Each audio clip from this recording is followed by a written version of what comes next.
Okay, that looks good. Move that down there.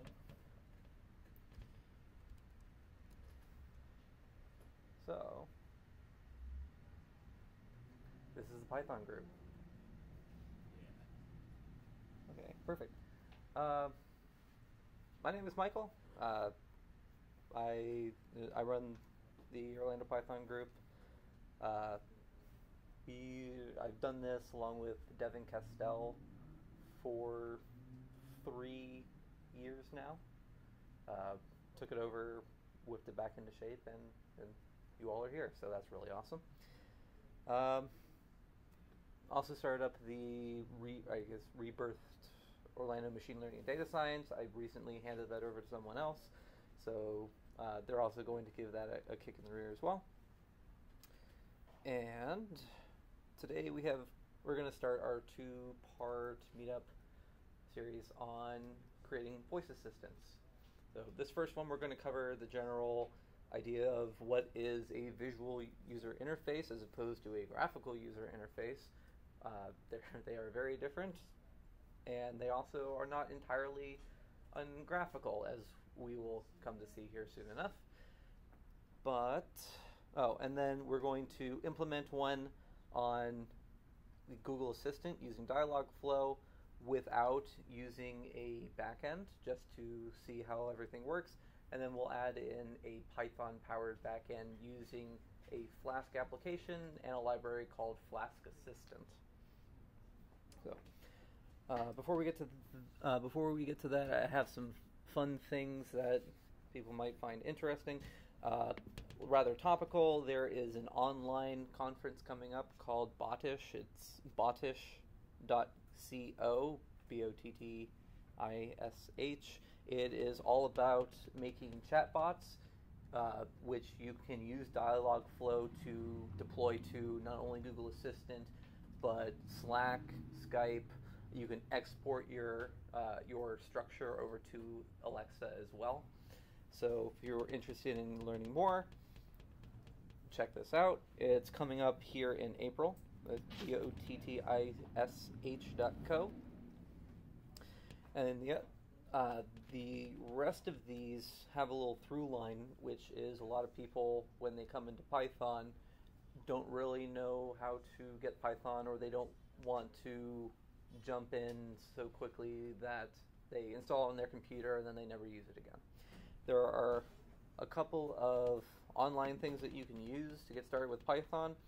The most Pythonic one currently is a site called Python Anywhere, pythonanywhere.com. This allows you to host Python apps. You can you get one for free. You can also have Jupyter notebooks. You can have an interactive IDE available online. It's great if you want to program Python from a Chromebook. All these are great as long as you're connected to the internet. Probably the easiest to approach for most people is a beta project by Google called Colab. That's colab.research.google.com, and it allows you to open up Jupyter-style notebooks as well. And if you so desire, you can actually run these with GPU intensive. You can run it on a GPU instead of doing Shift Enter for most Jupyter notebooks.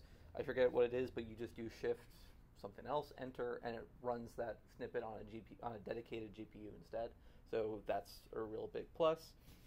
And a more classical, if you're in the data space, use Jupyter notebooks a lot. I would recommend Microsoft Azure Notebooks. It spins up a server in the back for you. This is also still in beta preview, but other than this little moniker up top, other than the moniker up top, you are just living inside of your typical Jupyter Notebook environment. So these are 3 different solutions where you can program in Python through your web browser and potentially be on much beefier machines with that GPU computing. So, that said, we can get into the meat and potatoes of creating a voice user interface. So if you have lived with Siri or you've lived with Google Assistant, anything on your phones, or if you have an Alexa at your house, you have, I'm sure I'm setting off someone's device who's watching this in the future, or you have a Google Assistant in your house, it can seem kind of magical. You know, Siri, go ahead and text this person, blah, blah, blah, blah, blah, and it figures out what to do it for you. There are three primary components for just that flow by itself. You have voice to text, because computers are not going to be able to understand voice. They can understand text very well. They've been doing it for years. Then you have, what do I do with this text that I'm given? And that's really what we're going to be covering today. And then once it has a response for you, it then goes back from text to speech and then gets responded back to you. All of that happens in a second. It's sending a full audio recording as you're speaking it. It churns and it sends the audio recording back. It's lightning fast, and it's really cool how all this happens. But for that middle component where we have this text, we need to figure out what to do with it. That is where you design your voice user interface, your VUI. And there are three primary components to that we will play around quite a bit with. The first is intents. You can think of intents as functions in this interface, in your VUI. It's what do I say that the user is able to do? So if I was creating a chatbot to ask you a bunch of questions, it might be, hey, an intent would be ask question. And the response could be, hey, here's a question I'm going to ask you, and then it listens for a response. You could have, get me the weather, text this person. This is a sports data lookup. All these different things then that it can do. So think of it like a function. You have your, the next thing, the primary component is entities. And you can think of that as the parameters for your functions. So, hey, the person wants me to text Amanda. Well, I need to know what parts of what they said are important for me fulfilling their request. So in that case, you'd be, I expect a name to go here. And when the intent gets called, you would have, I have this intent, it's named this, and it expects a name. And then in the fulfillment, you do something with that name in a predefined way. And then the final bit is the response. In the most basic form, you send it back text, and it sends that text through a text-to-speech program. And we're good. Well, I just realized that I am recording all of this, but with a blank screen. So let me quickly get that back up.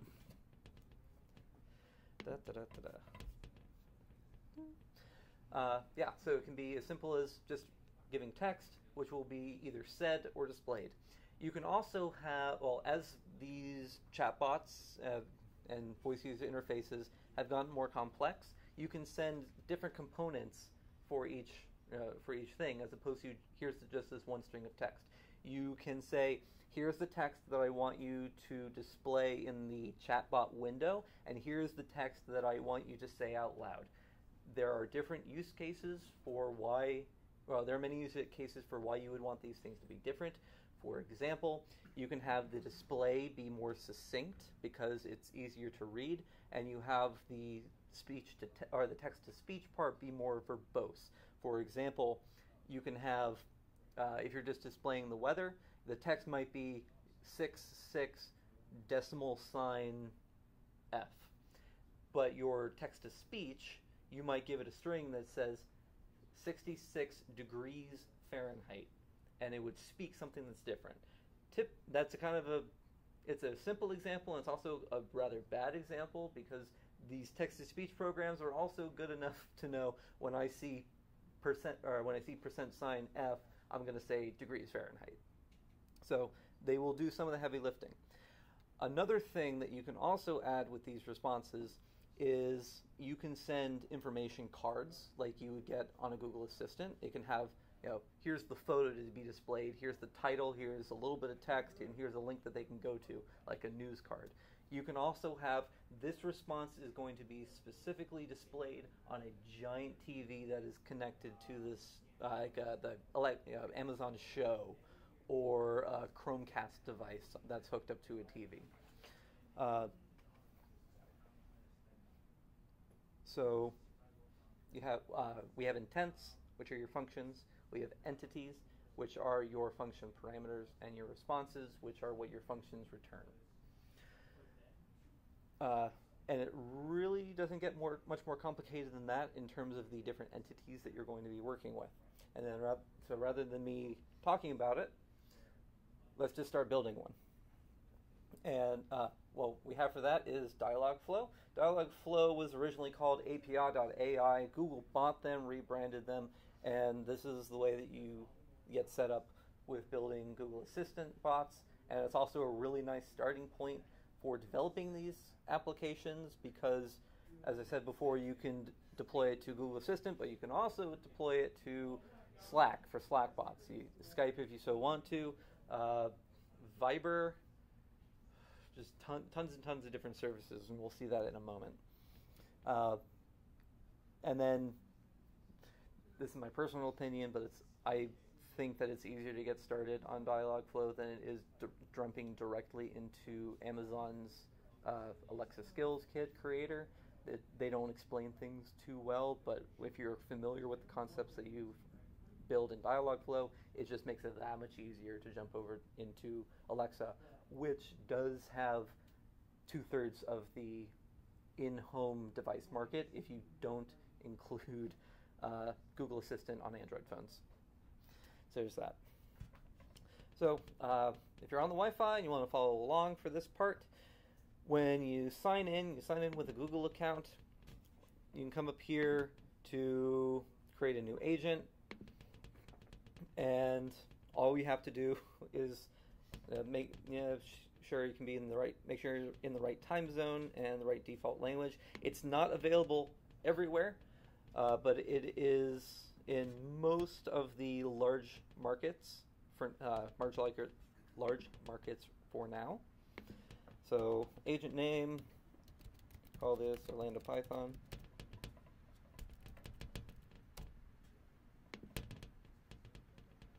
And it will, in addition, it will create this, and it will create a Google Cloud project for us as well.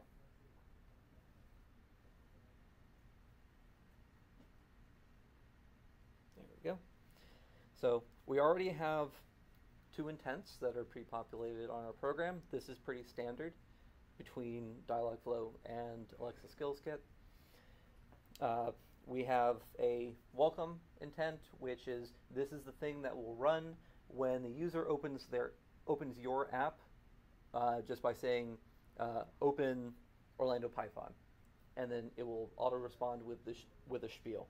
And then this default fallback intent is if it expects you to say something and it can't match it to anything else, it will say this, and that's the, hey, I don't understand what you're going for here.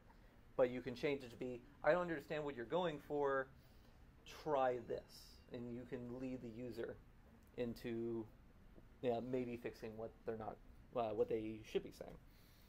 So let's just give this default welcome intent a quick look.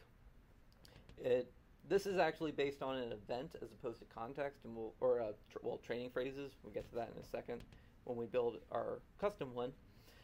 But these text responses are, it's going to say hi, hello, good day, greetings. It will just choose one at random. If we just get rid of all of these and add a new response, and you can see that you can switch your responses between Google Assistant. This is going to appear. This is only going to appear on Facebook Messenger and the like. Let's actually just do add responses there. Text response. Hello, Python people. Save it, And in our little try it out right now, we can do open Orlando Python, and it should just respond. Oh, didn't get that. User says open. Oh, we're already in the application. Never mind. Well, actually, wonder if I'm wondering if the sound will come through. You see how we're already in the app, and it's at least in here, we have our default welcome intent, which is only going to be spoken when the user opens the app. We're already in it, so it actually fell back to the default fallback intent. But we can test this app as is. So for our welcome, we have hello Python people. We can go to integrations down here and turn on our actually no, that's not what I'm looking for. Just do Google Assistant integration settings up here. Here's our, we can specify what our default intent is, which is our default welcome intent, and we can go to test.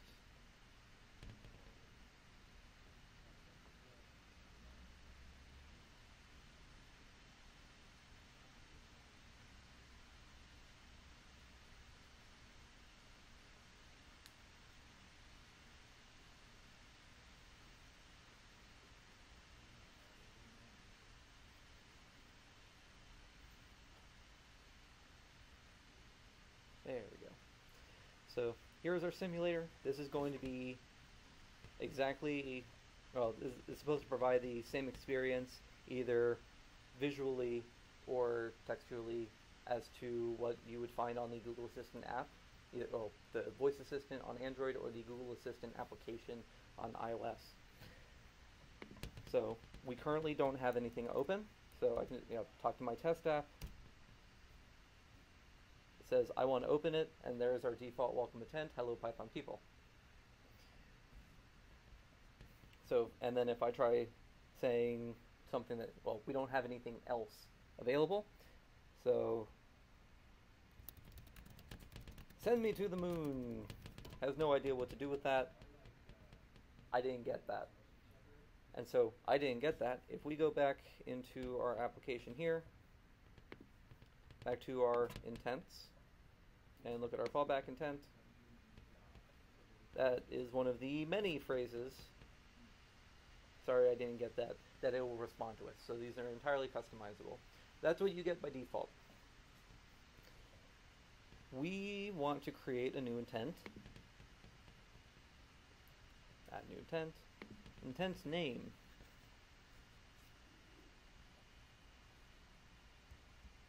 Let's say it's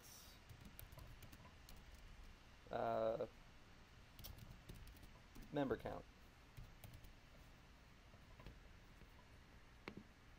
And there are a bunch of pre-populated things that you can do as well. I'm actually going to, actually, no, that's a good thing to look at. So this is, we don't need any context, we don't need any events, because this is we're just doing this off the bat. The first thing that we do is we train our bot here, our application, what we expect the user to call this intent by.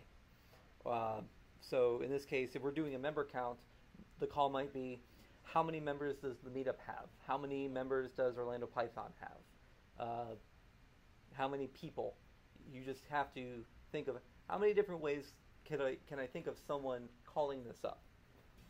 So we go to add training phrases.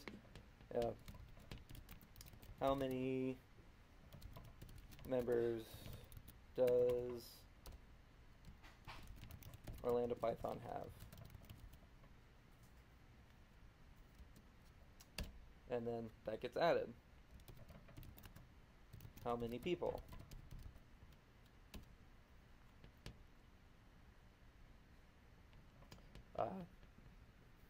Anyone else want to think of something? How could I ask for a member count for a meetup?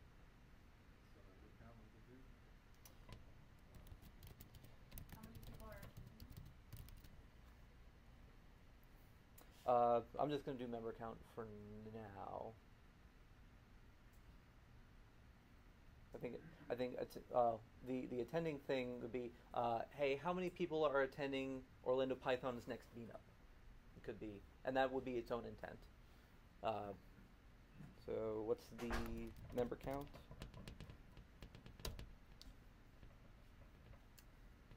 So we go in and add a response. We don't have any parameters right now, but we can go in and say Orlando Python has roughly 1,200 people who are associated with the meetup, and that is our only response. So we go ahead and save.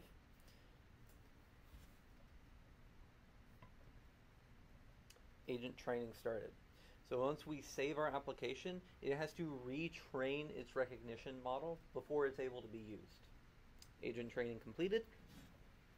And if, I think, this got set up where it auto-updates itself. Let's see. Talk to Orlando Python. Actually, we're already in our thing. So that's our only, it saw, hey, you have Orlando Python in here. The only intent that I see Orlando Python is the one you just made member count. So there's that. If we do close, we'll exit out of the application. My test app led this conversation. Oh, this earcon, it's not, I don't think it's going to play. Actually, it's playing out of the TV. That'd be a good thing to test.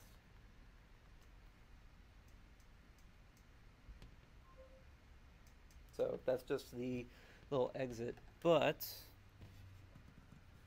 if we go back in, open Orlando Python, or open test app. I don't think we haven't set it up where it knows what its call is yet.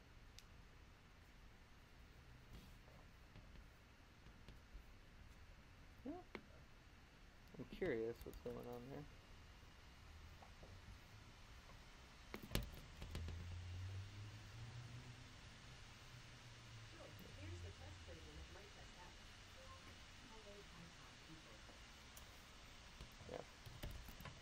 How many members are there?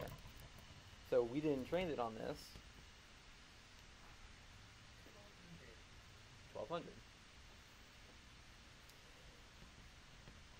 So we can come up with a different intent. I'm going to steer clear of the attendee, how many attendees are at the next one. Actually, no, that's a good one to do now that I think of it. Let's do that one. So, intent name is, let's call it next count. And our training phrase is, how many people are going to Orlando Python's next meetup, or meeting.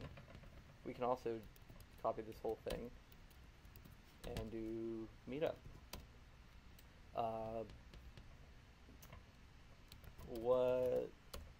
What is the attendee count for the next Orlando Python meeting? And this one, so our text response, we had 60 RSVPs for this one.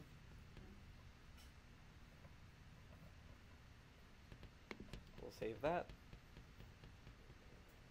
It will retrain itself.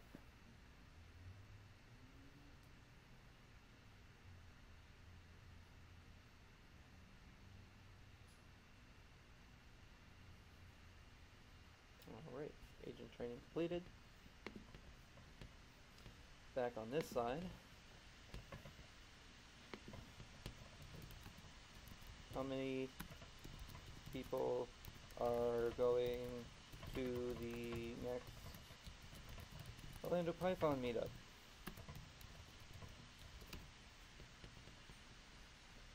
$60.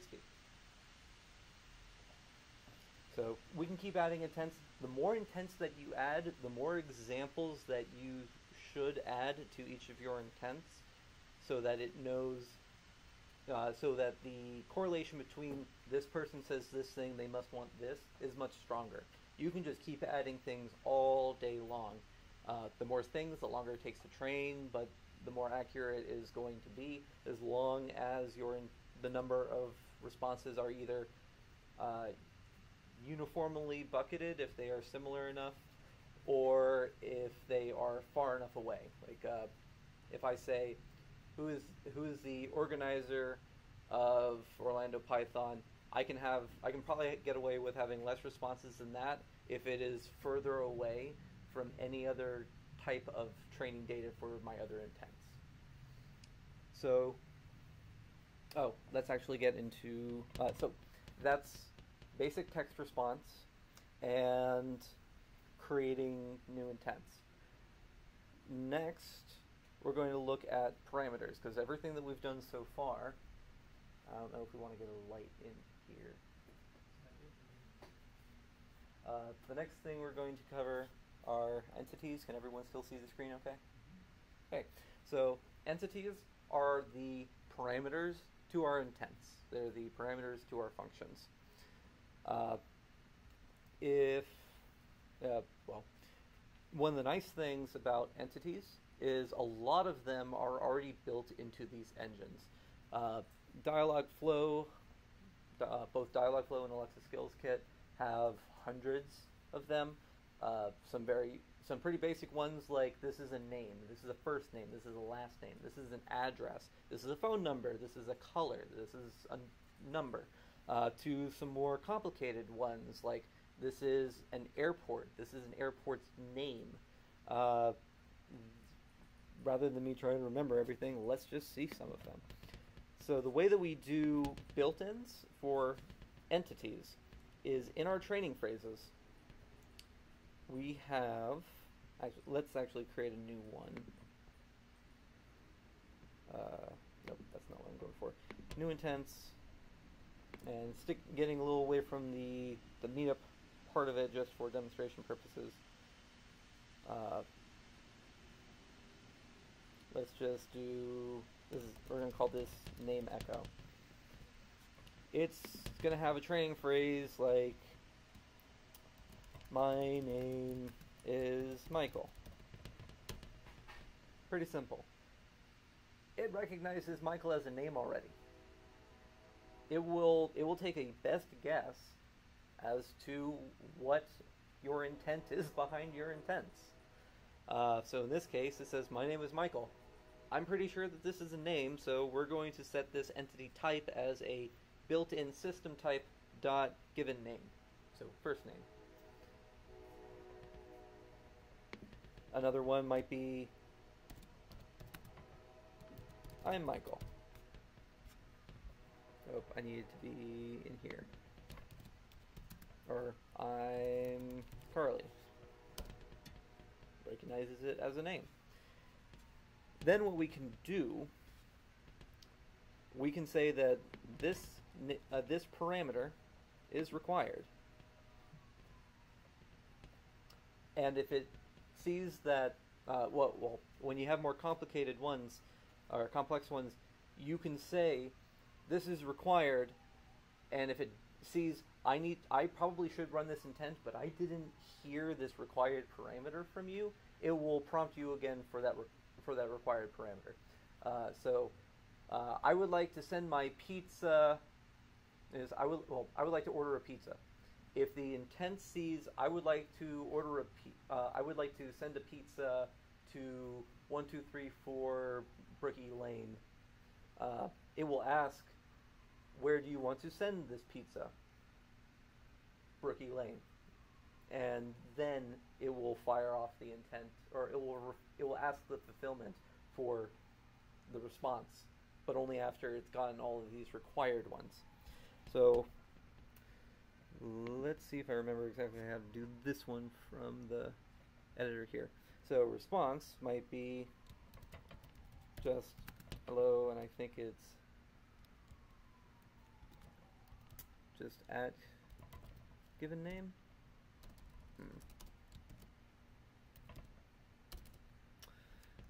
Oh, value. There we go. So we can rename all of our parameters so that they match up to whatever code, or well, to whatever we already expect on our server or any of these. We can go in here and redefine prompts if we want to, like that pizza one.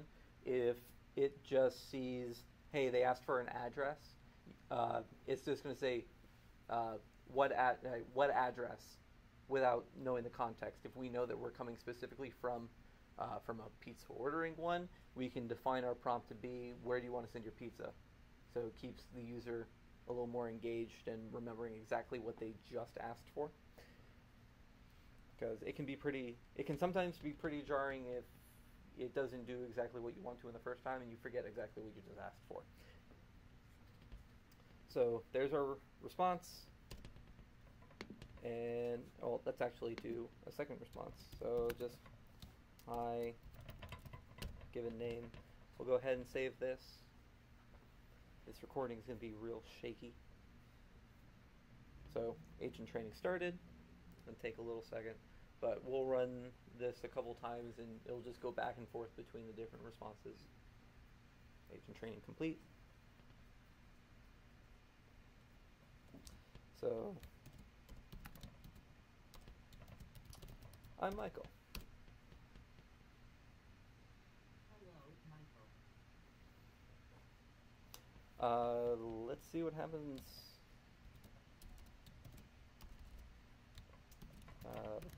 My name is Andrew Tucker. I don't know. So that one was given name.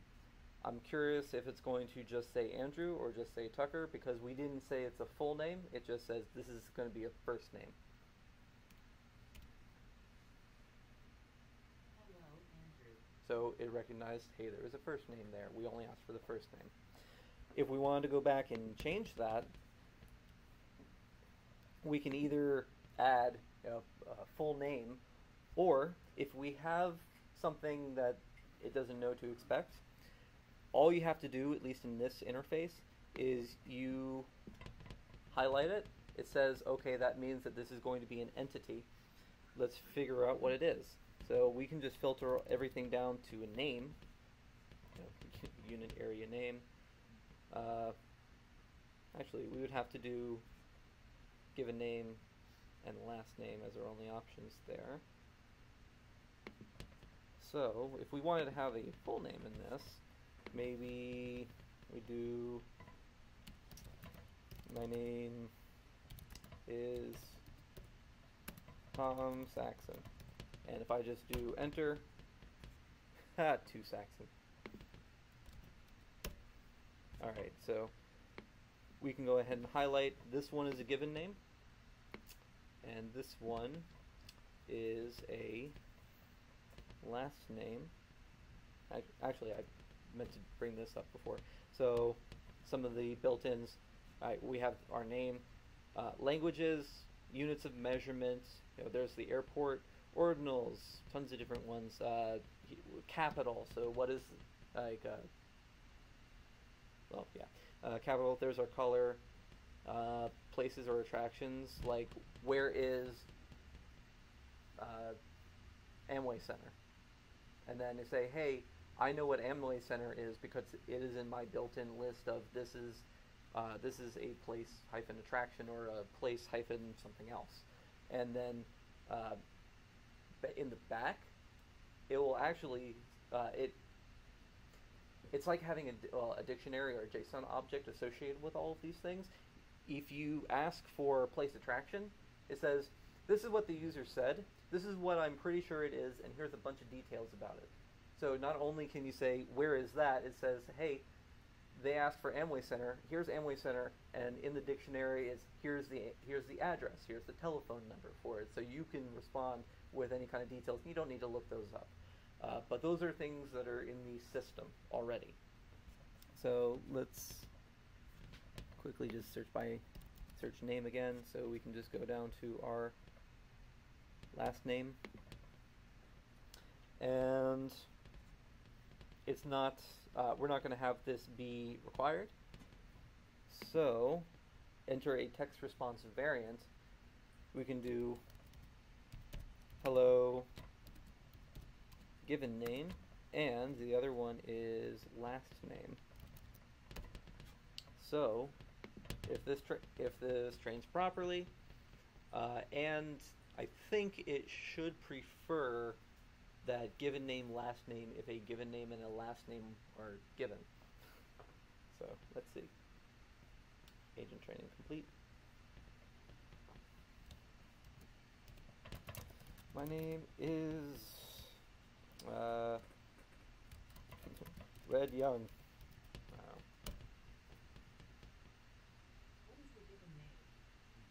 So it wasn't quite able to figure that out, but it's asking, hey, what is the given name? This person's given name is Red. It's probably going to ask me for the last name. What is the given name? See, Red's not in the list. It has a list of only about 6,000 names or something. That's probably what it is. Yeah, right, If we wanted to go back in there, I'd say this is the color instead. Yeah. Let's just use Tom again.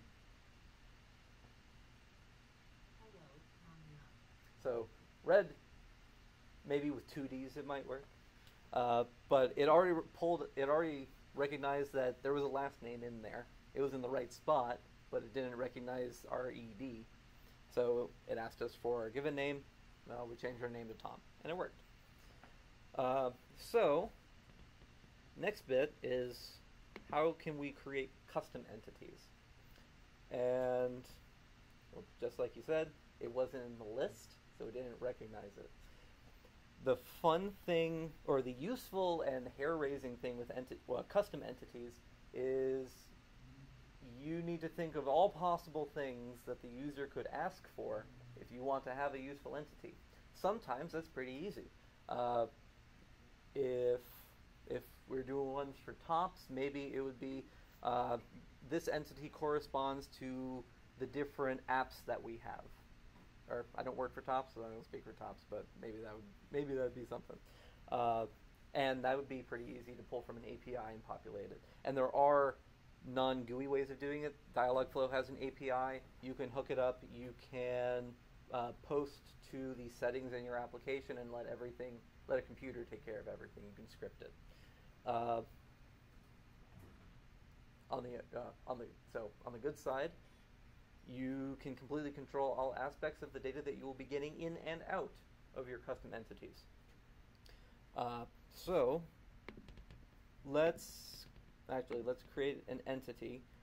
Continuing with this Python one, let's create an entity which is a meetup. A meetup group. So let's see. I haven't done this in forever, so this is going to be fun.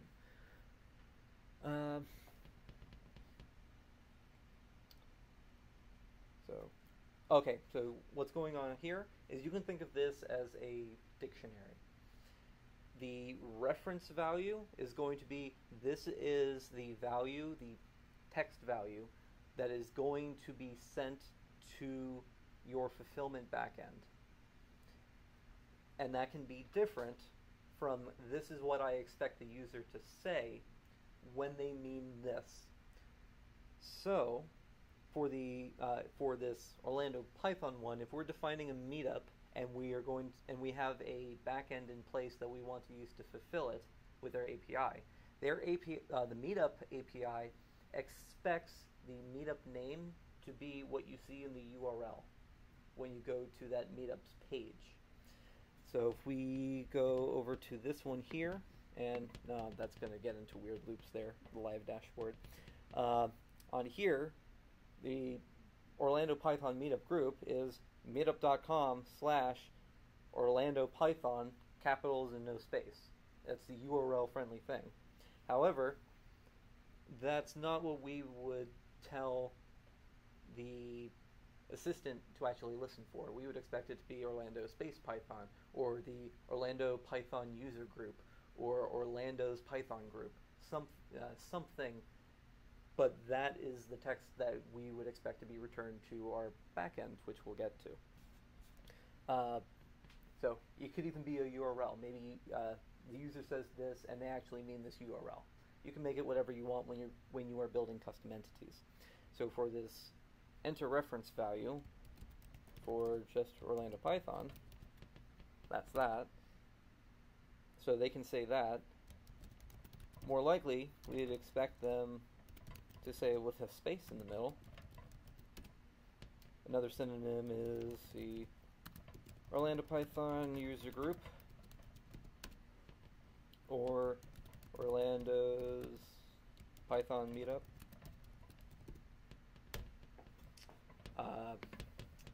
Say another one could be the backend developers meetup. Let me actually look up what that URL for them is.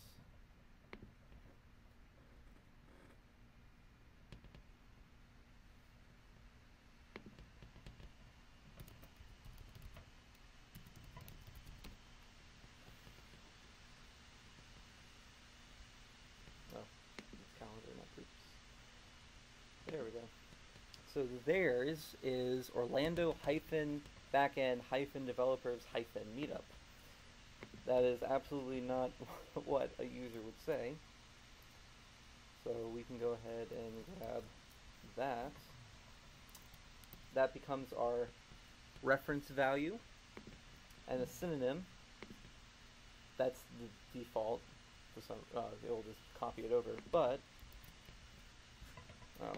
copy paste it. So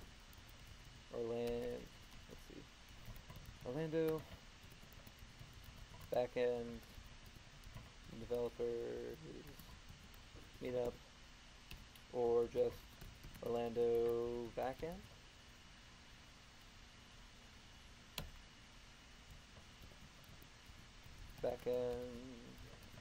Backend devs, yeah. So those should be good for our purposes. We can go ahead and save that. Now, with our custom entity, our custom meetup entity, we can go back into this member count and our next count, and we can say that, oh yeah, those training phrases that we used before, where how many members does Orlando Python have? We can say that's a meetup. And we can say that this is the required value. Notice that in our training phrases here, even though only one has a meetup, we set this as a required value.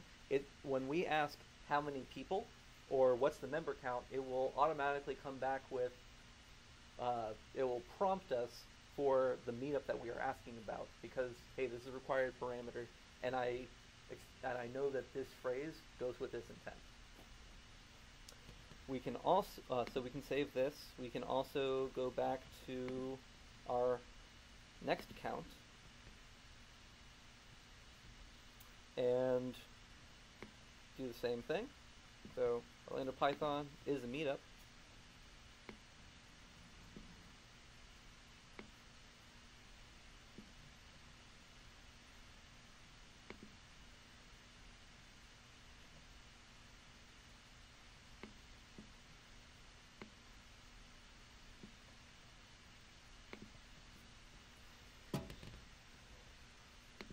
That.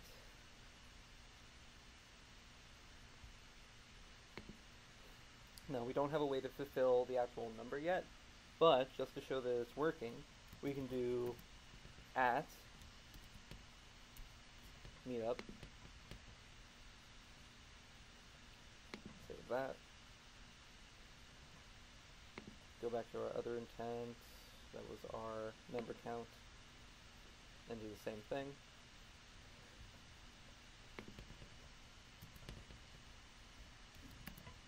In meetup. Save. So let that train for a second.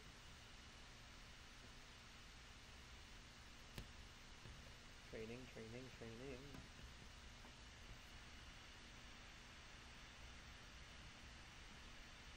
go.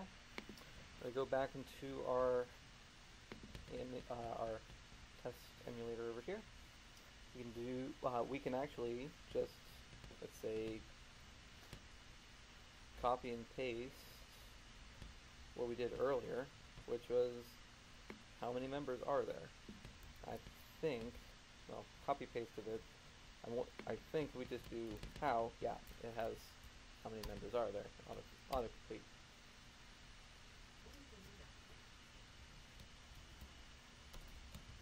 Probably will just work if I type in Python. Nope. Orlando Python.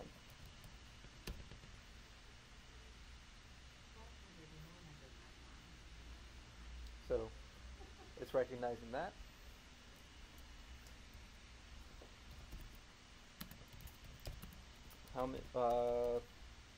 How many people are going to backend devs? 60 at Orlando backend developers meetup.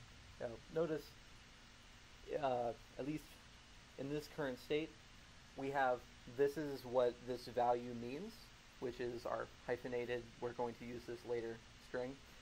But we can say any of the values, and that's the value that we're going to get here, or we're going to get in our fulfillment. So, I think, let me just check on the time. Oh, that's perfect.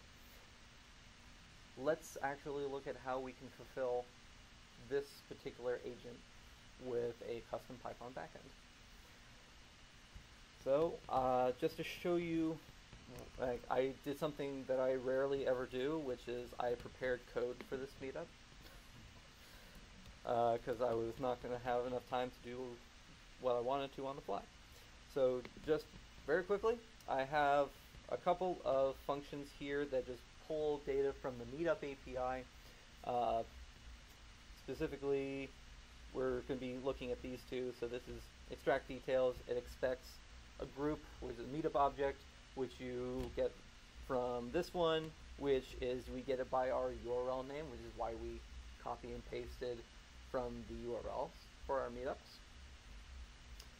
And then we can use any, well, it will return any of this data we can use.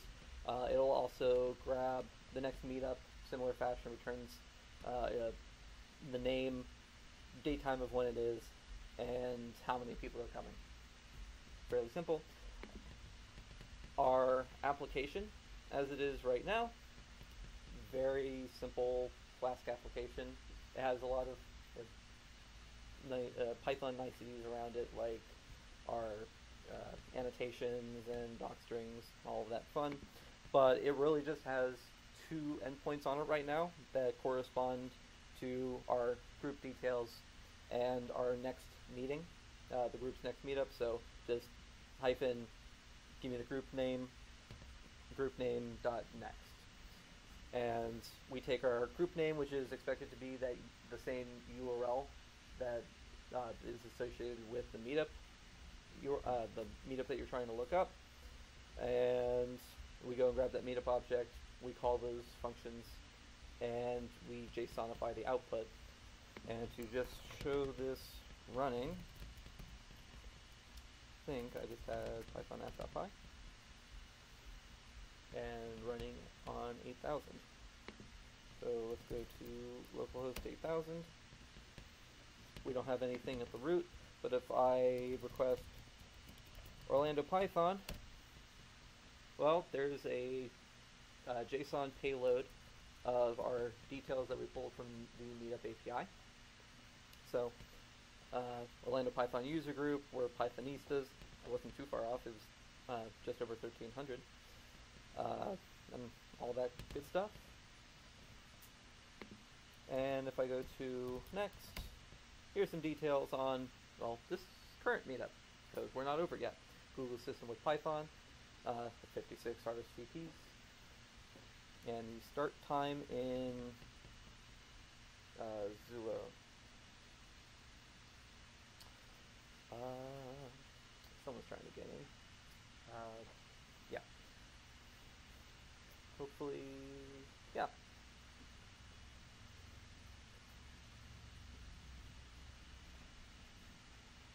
Oh, his name's Carlos, by the way. Forever immortalized on the live stream.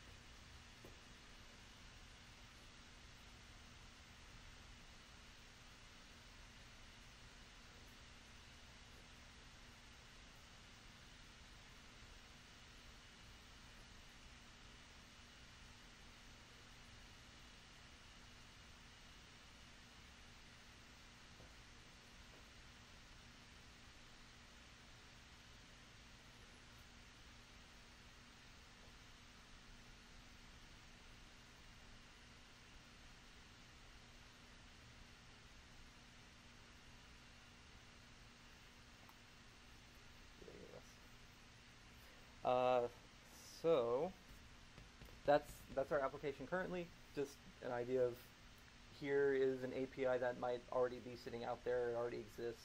It already has some ways that you can hook up and return data.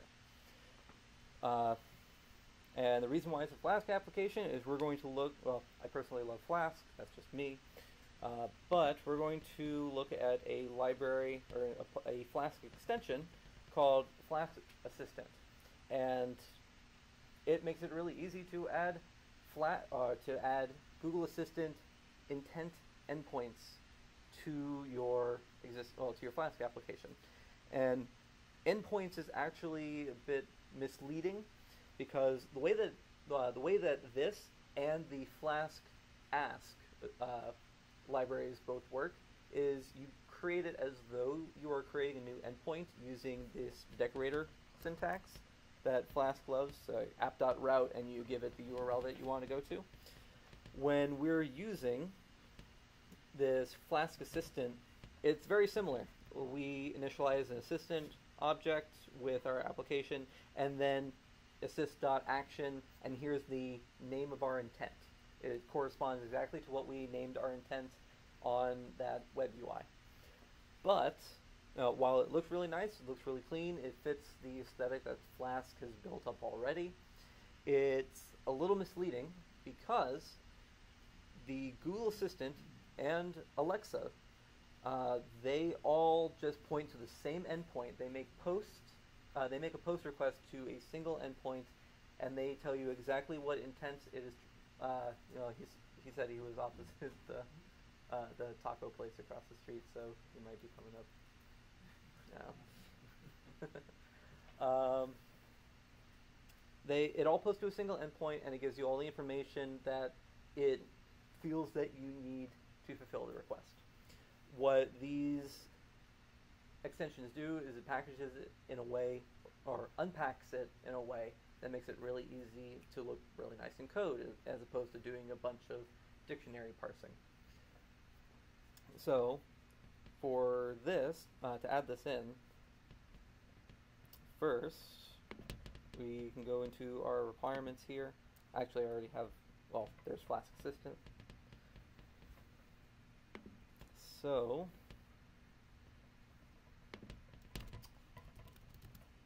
from Flask Assistant, import assistant, and the other thing was, well, this is ask. I think that also has say or speak. Actually, let's open this up so I can stop that. I'm already in here, so let's do Python. Import Flask Assistant. Let's do FA. That's actually more common abbreviation for a different library, but it works for now. You can call dirFA and see all the goodies that we have inside of this. So we have ask, event, intent, let's see, app permission request, response, tell.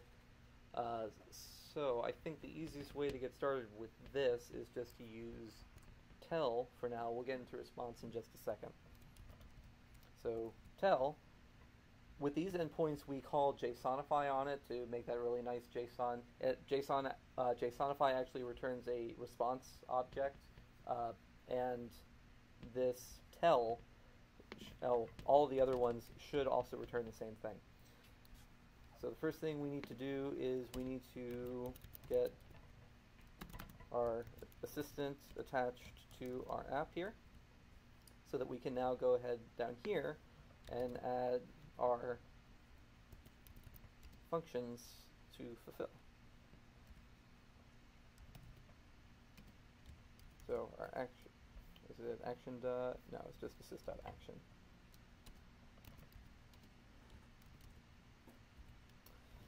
And we do our actions by name. So let's do member count. That'll be easy enough. Member count. And so we create our Google member count. It actually doesn't really matter what you name the functions, but description really works. Now, for our member count, it expects something. So we have our meetup, and notice that, well, in our meetup utils, we already have a library called meetup, but that's over there, so there's not going to be any kind of overwriting. And assuming I am not forgetting something, actually, no, I think I am forgetting some one other bit of setup, because this is just asking, or this isn't, there's one other thing we need to do in this action, is actually define what we expect our parameters to be, our entities. And we should go into documentation for that.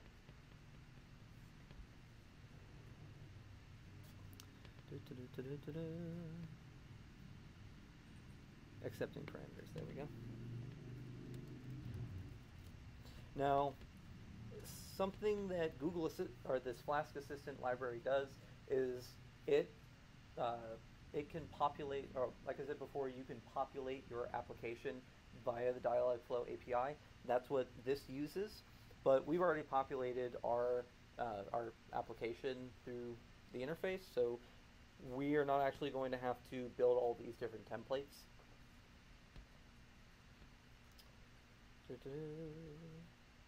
Oh no, that's actually, well, this, if we were mapping something for that name one, I think you do have to map between system entities, but you don't have to map between custom entities. I'm fairly certain. So we'll see. Unless you want to give them a different name. But here's meetup, expects meetup, so it's going to assign meetup. And for the meantime, let's just make sure that it's going to work. So let's actually print, well, let's make sure we don't have a syntax error. Let's go ahead and print meetup and see what it sends us. And well, actually we return tell meetup. I think it's just going to be that string because we don't have any other information assigned to it, but if it blows up in our face, we'll see what it prints out first. So that's this. The next thing is our application is not going to be able to get onto this machine without doing an extra step, because it's listening. It doesn't know the IP address of this. However, there's that lovely tool ngrok that we can use, and if you're not familiar with it, ngrok just allows you to have a limited port open on your machine and have it mapped to a public URL, which is wonderful for testing stuff like this. So actually, this is in desktop, meetup, ngrok. I'm going to open up an HTTP on port 8000. Oh, I did CD. There we go. So just requested. So everything that comes into this URL right here, at least for now, will get mapped to localhost 8000, which is currently, oh, let's see, I need to, that's because I'm binding to everything. You just change this to localhost.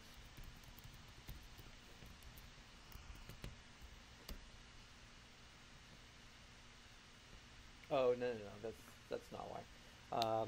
This is actually a warning that we don't have a developer token set for it. We'll do that in a second. But if I go to this ngrok URL, well, we just had a request to our server here. So I can go to Orlando Python, and there's our data. So we now have this this web server sitting on, well, accessible from the web. Next thing we need to do is we need to go grab the dev token. That's it.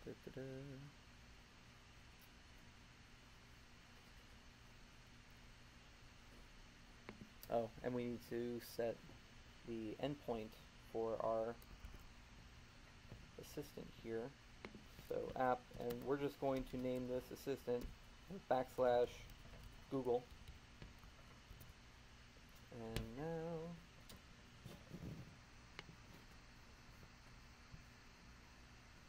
let's do a quick start here. Yep, there's our server setup.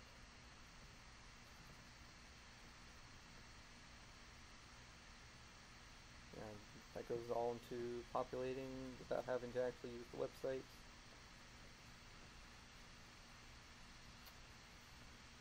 This is it lists it here somewhere. There we go. So client, I think all we need is a client access token. So we go into our project settings.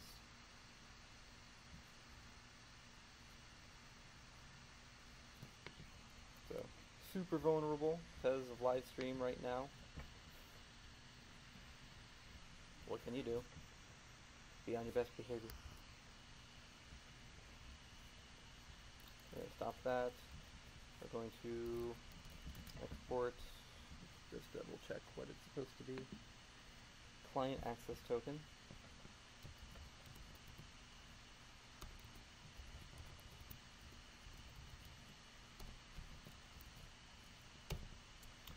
So now, if we restart our app, well, I don't, developer access token is if we want to then go and update the components on our GUI or on the website. I don't think, I think we'll be fine just having the access token. So just double checking that this is available. Double check. Now our now we need to go to our fulfillment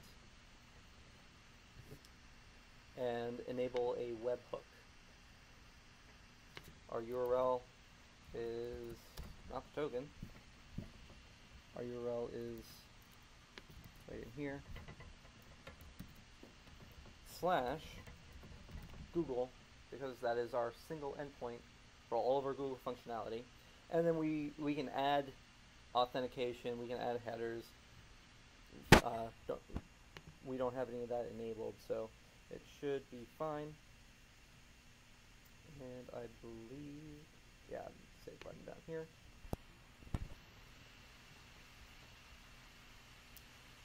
Now, let's just see what happens here. What intent did we do before? Member count.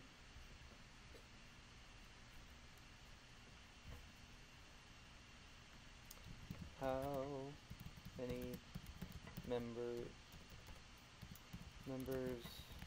are there? Our meetup is Orlando Python.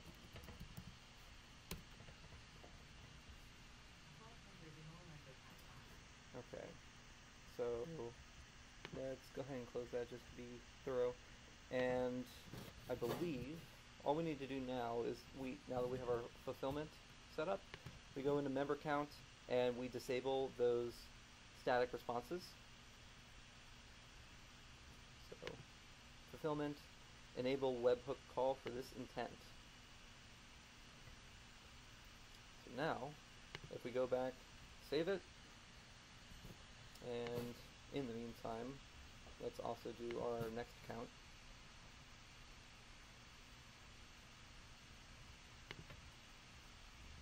So selectively enabling and disabling external fulfillment or internal static responses. Wonderful. Agent training started. And let's bring up our test again here. And just going back to double checking. Yep, our training is done.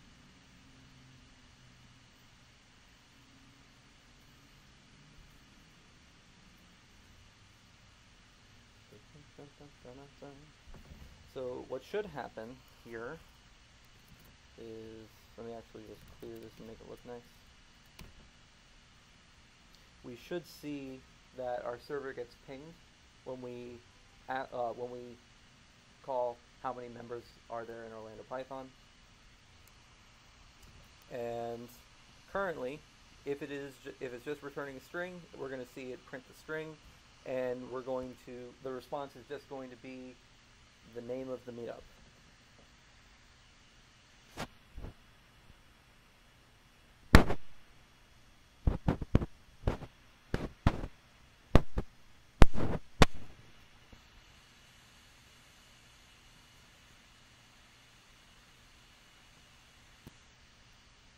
Running server, live streaming, doing voice testing, quite a lot for a MacBook Air. That is, I'm pretty sure both Alexa and Google Assistant have Jeopardy built in as games on there.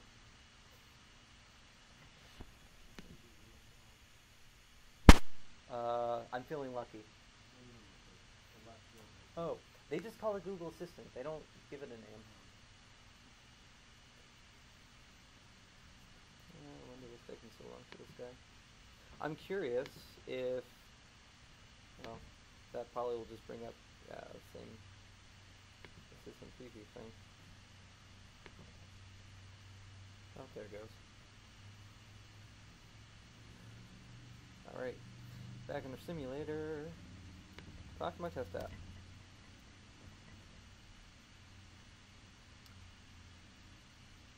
Hello, Python people. How many members does Orlando Python have?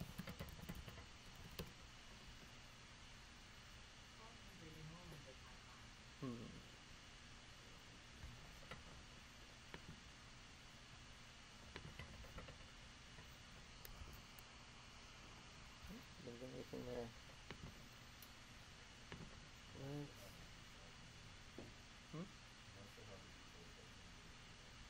Yeah, in my experience, it shouldn't make a difference because we set it as a fulfillment endpoint, but just to be safe, we can just delete all responses.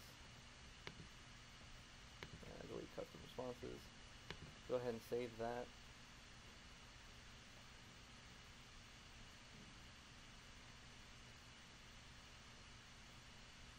Agent training started. Training complete.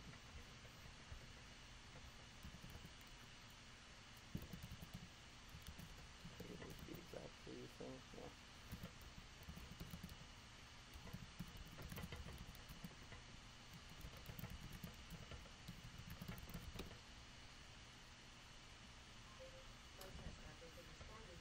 Alright. Okay, so let's do some live debugging on this. So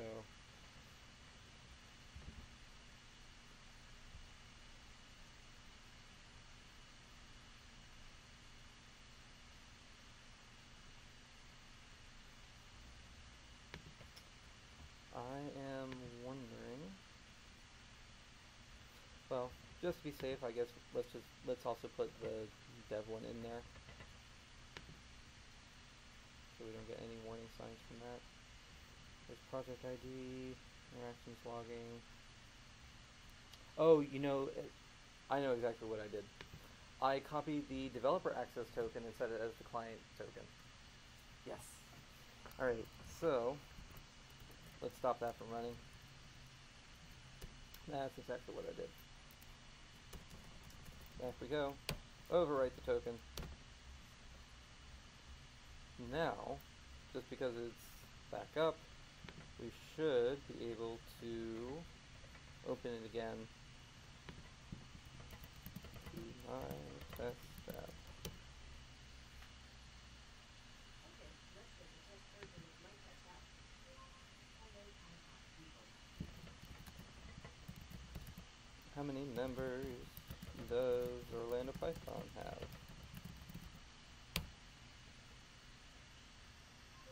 My test app isn't responding right now. Try again soon. Alright. So, it's got to be in fulfillment because the application is crashing. Did you actually have Hey. a response on that? Well, it didn't have a response, it just crashed. But I just went back to fulfillment and our settings didn't save. So, let's copy our URL again.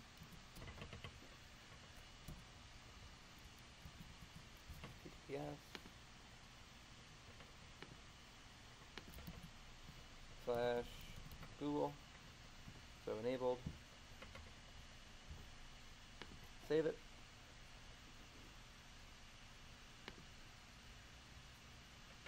And just to be sure, go back here. Okay, fulfillment is still enabled.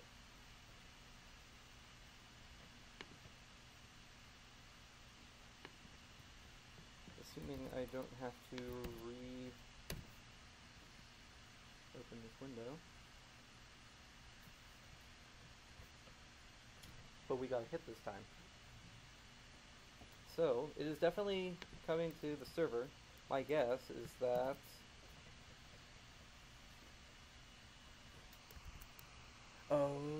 well, that's group name, here's member count.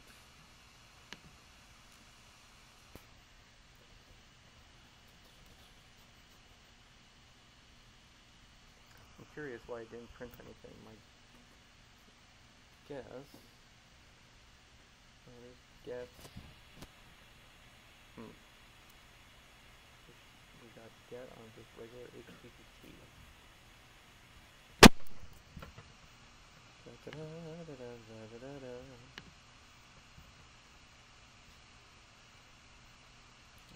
make sure I'm not. Oh, I think we do actually have to specify route on here. So we just tried going to our route and got, yeah, it just went to something that wasn't there. So let's try this again.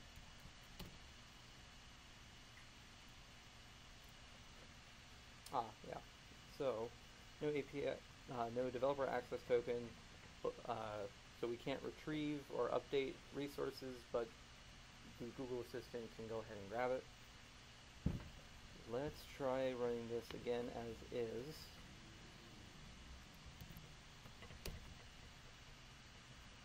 Oh, I think we need to get back into our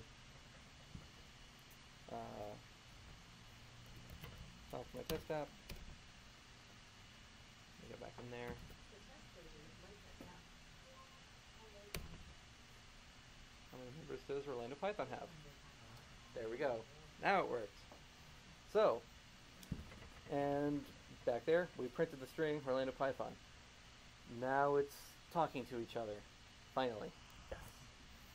So now, this group, now we can start using this meetup utility. Notice it gave us the group name that we specified in our entities. User says Orlando Python or Orlando Python user group. Return string Orlando Python, exactly as it was printed. That is our group name, or our meetup in this case. So for our member count, we can copy this, come down here, and replace group name with meetup. So this group will be a group meetup object that we can then feed to our meetup utility here, just like we had on that JSON endpoint before. Let's call that details.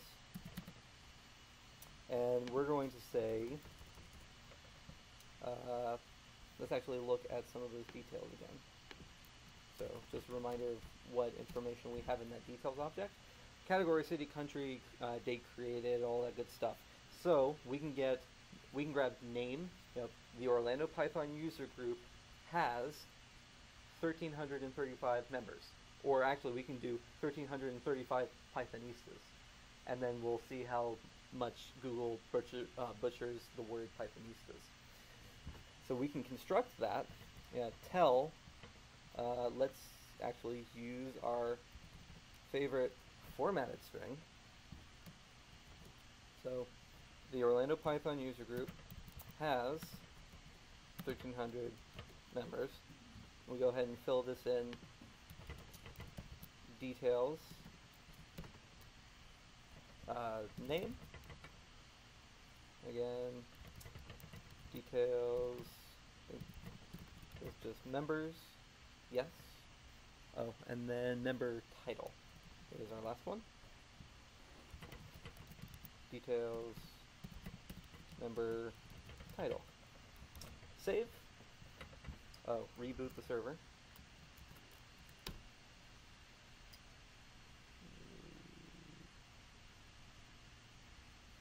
Oh, I forgot. When you're going to do strings embedded in a formatted string, make sure they are using different style of quotes. That should work. There we go. So now, if we call the exact same thing, and which should be auto-completed, no. How many members does Orlando Python have?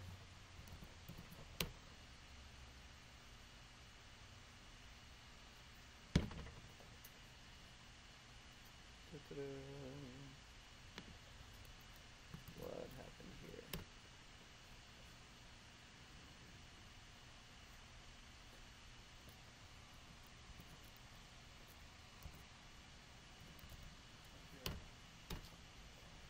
That's exactly right.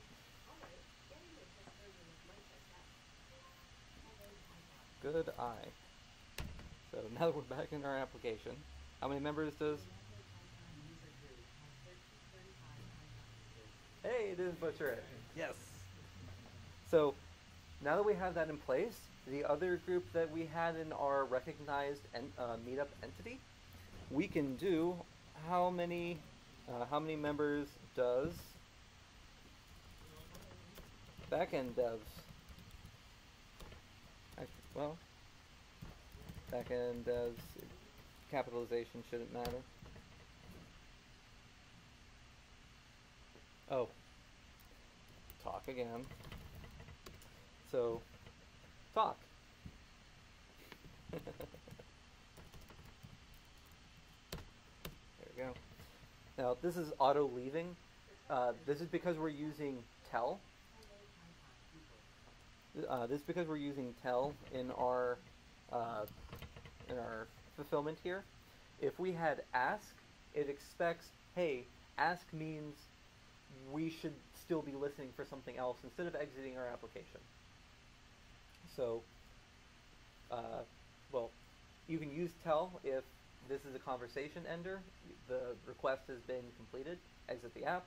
But you can also use tell actually, let's get into that for a second, because you've seen on other applications you can say, ask Orlando Python how many members it has, and it will, without even having to go in the app, it fills it and then exits without you having to do anything. So we'll get that in just a second, but just to make sure that this is working properly, how many members does backend devs have? Orlando Backend Developers Meetup has 386 members. All right. So same endpoint.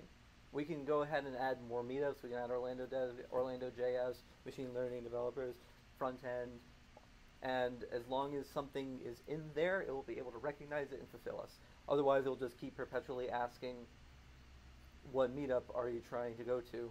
Or are you asking about? And if we don't put in New York Python, it's not going to know if someone is using our application in New York because it doesn't recognize that. So, well, and then we can do the same thing with our other intent in the for time considerations. Let's actually implement that this is a hook, or this is intent that users can hook into without having to explicitly open the app. The backend is the same. So I think we'll do two more things tonight. Let's do that one first, and then we'll look at a difference between having a different text from a speech response, because you actually chain those together using Flask Assistant in your return. But for continuing with DialogFlow here for a second, if we go to integration settings, implicit invocation. This is the part that we can say the user is able to access this list of intents without having to open the application first. So we can add our member count to this, and for now just have that be the only one. And it's going to open up a new one on there. Might as well. There we go. So instead of having to say, talk to my test app, and there's another thing in settings where we can say, instead of saying my test app, it's Orlando Python or meetup utility, something like that. Now we can go into, instead of talk to my test app, ask my test app how many members Orlando Python has. And without explicitly opening it, it will respond. So this is the kind of thing where if you have something that either starts an interaction or, it's great for things that start an interaction. So without having to say, Google, open up the Pizza Hut app. Yeah, the Pizza Hut app is open. You can do this and this. You can start it saying, Google, have Pizza Hut order me a cheese pizza. And if they have an intent in there that says the order starting process is available to be called without having the app open in the first place, that will work. And then in that case, they say, okay, well, where do you want to go to? All that kind of stuff. So that's a very simple thing, but it also is very good in terms of having a more natural conversation with, your users having a more natural conversation with your app, because they don't have to go, open up the meetup utility, how many people? They can just go, ask the meetup utility, how many people? And it's really easy. So the last thing is, we've just been doing simple text responses this whole time, but there are different types of responses. As I mentioned before, you can separate text from speech, having different responses. You can also have cards displayed in the graphical interface, like the assistant applications on the phones, or larger things, but we're not going to get into that. So going back into their application, or their documentation here, let's go to rendering responses. So this is the ask, tell, event, build item, all that kind of good stuff. So rich messages. think, well, let's just set this just to be safe when doing that. And do it right here, so just adding something to our app config. Now we have these cards. So this is just saying, hey, here's our typical response, our ask, our tell, but now we're also going to add a card to this response. So this is what the ask and tell, that's what's going to be spoken. We can optionally add our card, which has our text, our title, an image. So when we go back in here, when we go to our tell, let's actually pull this string out, and we're going to call this our speech text equals that. And we're going to have our display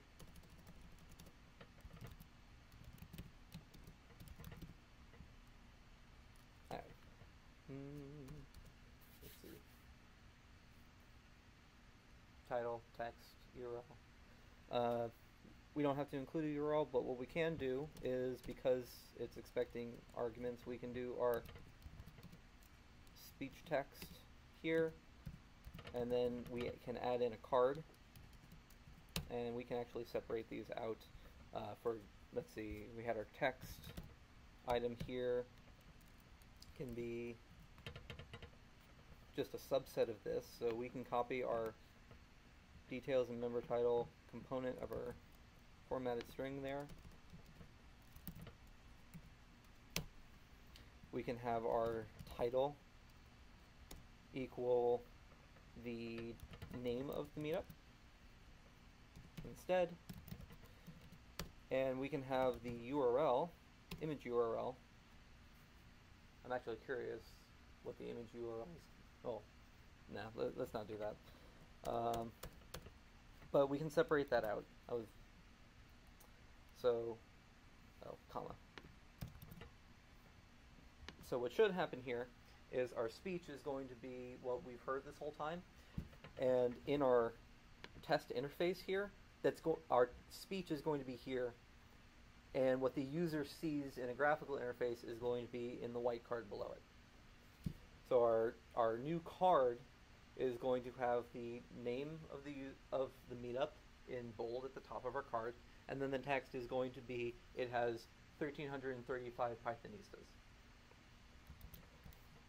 So let's restart our app, and let's ask, same thing again, using our implicit endpoint this time, or again. Ask my test app how many members Orlando Python has. Sure. Here's the test version of my test app. Orlando Python user group. Has 1335 Pythonistas. And here, well, and there's our response card.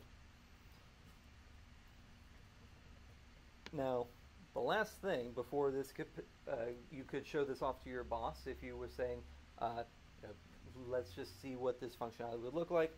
Yeah, calling everything my test app is pretty boring. So, we just go into our application settings, and let's see, it's either in the settings or it's in the integration. Let's see, integration.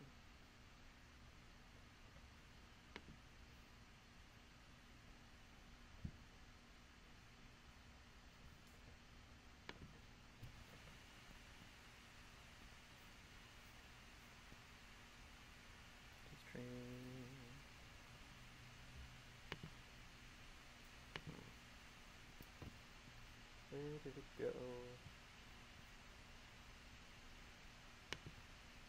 If anyone has an eye on it, it's in here somewhere.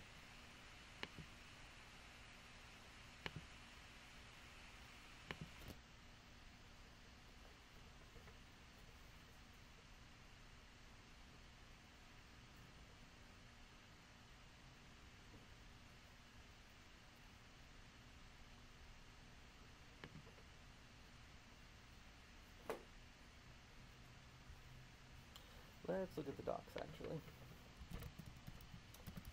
DialogFlow invocation name. Actually, this might be on the Google project settings. Now that I think of it. Oh, yeah, so I just remembered. So integrations, we go back up to this integration settings, but we actually have to go out to manage the system app, which opens up the more, this interface, which is actually what you would be using to manage your application as a whole, including submitting it to a store, seeing analytics on it, marketing it, all of that fun stuff. So, app information. So, we're going to call this one Orlando Meetups. And you can provide a different pronunciation name for it. Orlando Meetups. Or actually, pronunciation is probably better to Orlando Meetups. And then there's all this kind of, there's more stuff that you would need to do to get it into the store, but that should be good enough that, well, or maybe not. Meetup stuff.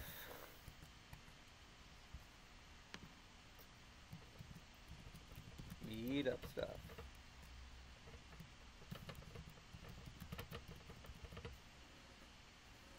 So, sample invocations. Okay, we will talk to Orlando Meetups. Oh, we don't need that, I don't think. Category. Let's call this social. Now, save. I just want to call you by something different in the simulator.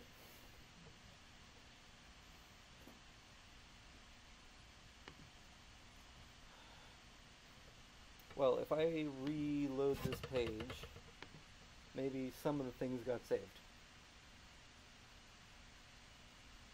Some of the things got saved.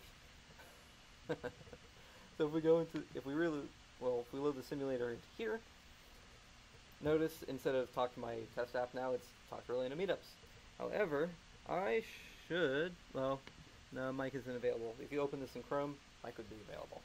Although, now that I think of it, as long as you are signed in to, well, you're signed into your Google account, as long as you're signed into the Google account on either your assistant devices at home or the application on your phone, it is available on your phone.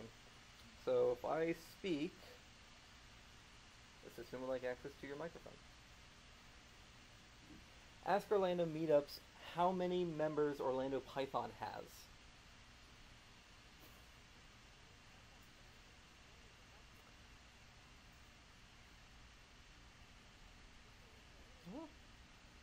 Let's see. Oh, I just signed in. It should be available. Alright, probably once you get all that stuff figured out, it should be available. But when I was testing other applications, it does work.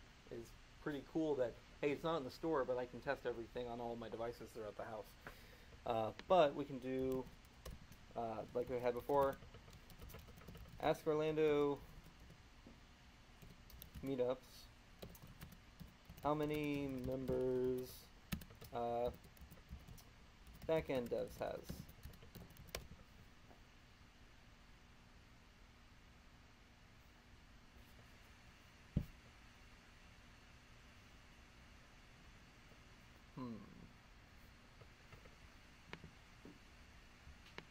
Something went wrong. Oh, we were already in the app. Maybe. Let's see. Talk to Orlando Meetups. Nah, it got confused. But without, I guess you do actually have to go through and add all the stuff. I'm not going to add images for you guys, but it works. And hopefully, I showed enough cool things where go back home. This is being live streamed now. It will be available fairly soon. I'm live streaming on my private channel right now because I forgot that I need to request live stream access. I recently moved all of the Orlando Python videos that we've done in the past year off of the Machine Learning and Data Science channel and onto its own YouTube channel. So all future ones are going to be there. When this is done preparing itself and appears on my channel, I'm going to download it, move it over there. So it'll be over there for reference. We are going to look at Alexa integration next time. We're going to revisit this same Flask application and add Alexa endpoints for the same functionality using Flask Ask, Alexa Skills Kit. And we're even going to, well, then time permitting, because we're not going to need to go over VUI design again and all what the intents and entities and everything is. We'll go over, here's how we set it up in the Alexa Skills Kit page, but then we'll also go over, instead of using Flask, how can we fulfill this intent, or how can we fulfill our application using AWS Lambda instead? So that's coming down the pipeline. So that will be in April. If you want to give a presentation here at Orlando Python, just let me know. We have tons of people asking for tons of topics that I can't hope to get to in a timely manner. But if, so let me know if you want to give a talk. Topics that I or someone else will cover in the future is, if we don't have anyone else before May is going to be on async IO. So, whole new built-in programming paradigm in Python, or introduced into the Python standard library. And then in the middle of the summer, sometime in June, July, Python 3.7 is going to be released, so we'll have a meetup going over the changes in 3.7, and we are definitely going to go over data classes, which is being introduced in 3.7, which is the new Pythonic way of using classes as dedicated optimized structs, which Python hasn't really had before. So if you're familiar with structs with the .NET series of languages, or Java, TypeScript, you'll be very familiar and see how you can use Python type data classes to have the same functionality instead of having to parse tons and tons and tons of nested dictionaries. So look out for that. Hopefully you guys go home and have some fun with these voice assistants and building them, and I'll see you next month unless you have any questions or any comments. Yeah. One question, and that, although I'm retired now, I've done a lot of work with healthcare systems and the restrictions of protected health information and HIPAA laws. Now, the voice, as I understand it, the voice print is going to Google, getting turned into text. Yes. If they are, in fact, pronouncing patient names, is there any security on that in the way that it's passed off to Google and returned, or is that out there? So for building applications on both Alexa Skills Kit and DialogFlow, Google and Amazon are handling the voice-to-text and text-to-speech components of it. If the company is large enough, it's possible that you can have an SLA that includes standalone secured servers. The only enterprise level voice assistant I have seen that you can have entirely on premises is actually from IBM. They have their own functionality like this that's based on the Watson engine, and you can actually buy a license for that and have it set up entirely within your own company servers. How does that API compare to the more commercially viable ones? I haven't used it myself. I know that a lot of healthcare providers are looking at it because you can have everything on premises, but most of the market and they're using it for either phone calls or for building chatbots and things like that. If you want to do something on Google Assistant or Amazon or the Alexa Skills Kit, and put them on the devices in particular, it goes to those companies. And I don't know the exact mechanism for being able to circumvent them doing the voice part. Okay, that's kind of what I figured, but I was hoping there was an answer. My understanding from there is from Google, like it's a lot easier to have it from like Google or Amazon to your local business than it is from like the client's cell phone up to that point. So I'm not sure how. Do you know if like? No. Doesn't matter, I retired, screw them all. There's another question over in the back. No. Yep. For the machine learning training for the voice or for the input itself, I had a couple questions about how that was like what that can potentially do. If you're training words that do not exist within English, like maybe they're very unique names or something like that, is it possible to direct that? I saw that for the project name, but I wasn't sure for the individual entities themselves. As far as having customization for different languages? Less so languages, but more like just custom names. Like you've used like the assistant, and it's like like Google Maps completely butchers the name like Ikamakachi. Is it possible to train that so it's more smooth and actually more accurate? Without changing the localization of a version of the application with all of its intents, you could create a custom entity that looks for a mispronunciation of a certain subset of names and have the reported value to your fulfillment service, or even just to the static responses, be the correct spelling of it. And if you use the DialogFlow API for populating your entity as opposed to typing in each and every one, that could be feasible. But yeah, you like we saw with the red not being recognized as a name, even though it was right in the same spot, it can be picky with its automatic system level interpretations.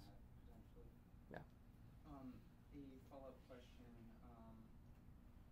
Like for the default intents where we don't know, or it doesn't recognize what this phrase we were trying to say, is it possible to get that still sent off to like your own server so you can review that later on? Absolutely.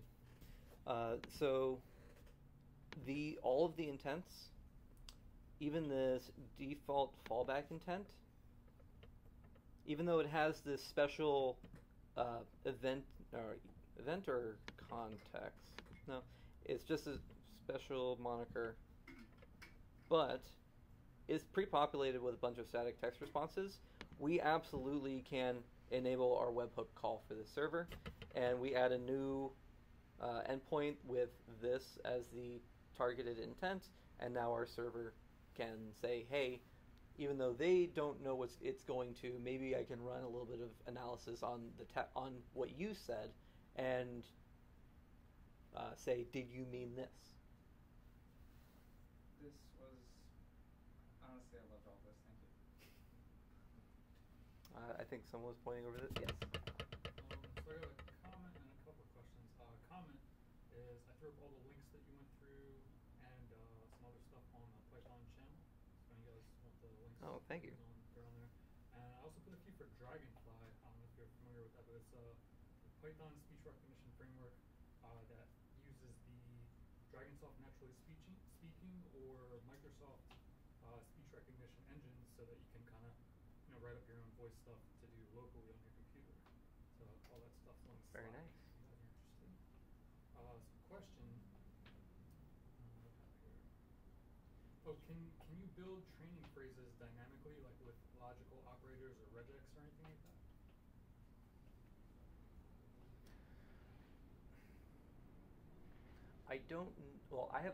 I I haven't seen that before. One thing you could do is you can have an intent that is, this is a search query, and that is your intent. You can create a bunch of, you can create a custom entity that says, when the user says something akin to these, in a search, this is what a search query might look like in a general grand context. You can say, if they mention the following thing, like a food item, then it's going to be this label in my custom entity. Because when we were filling out the custom entities, this is the text that gets sent as our resolved parameter name, and then synonyms. You can name the synonyms whatever you want. It can be as long as you want. You can have entire sentences in there if you build your application properly. So you can use custom intents custom entities for dynamic intents. I haven't seen regex. If you wanted to do regex, you could, instead of doing this Google Assistant or this Flask Assistant functionality, if it's not in there, you could look at the post request raw and grab here's exactly what the user said. Let me run some custom regex on my server. But I personally haven't tried doing a regex for dynamic intents. And the other thing was today you used Flask and ngrok to kind of get it up and available for DialogFlow to access. So I was going to ask if there's a way to go about doing that without setting up like the server and everything. I guess that you mentioned next time you might get into AWS, you can kind of just throw all your stuff up online. Yes. So next time, the default way of fulfilling your Alexa Skills Kit application is they will generate a Lambda template for you that you can then go fill in. Like you add an intent, they add a new function in your Lambda function that says, here's this intent, tell me what you want to return. For DialogFlow with Google, when we went into this fulfillment screen here, we enabled the webhook, but it also provides an inline editor for similar functionality. They are using, I want to say TypeScript for their fulfillment, but you can enable this, like powered by Cloud Functions for Firebase. That is Google's version of a Lambda function. So it will auto-populate that for you in terms of here's like action, parameters, input, all of that. This message from DialogFlow's Cloud Function, and then you can build that there, and then it gets hosted by Google instead of having a custom Python one. This is the Python meetup, so I had a Flask one. This is what they pre-populate. I'm pretty sure you could also have Python in there sitting on a Firebase function.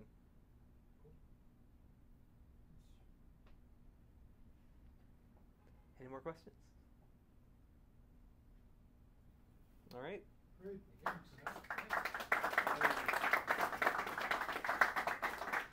See you all next month.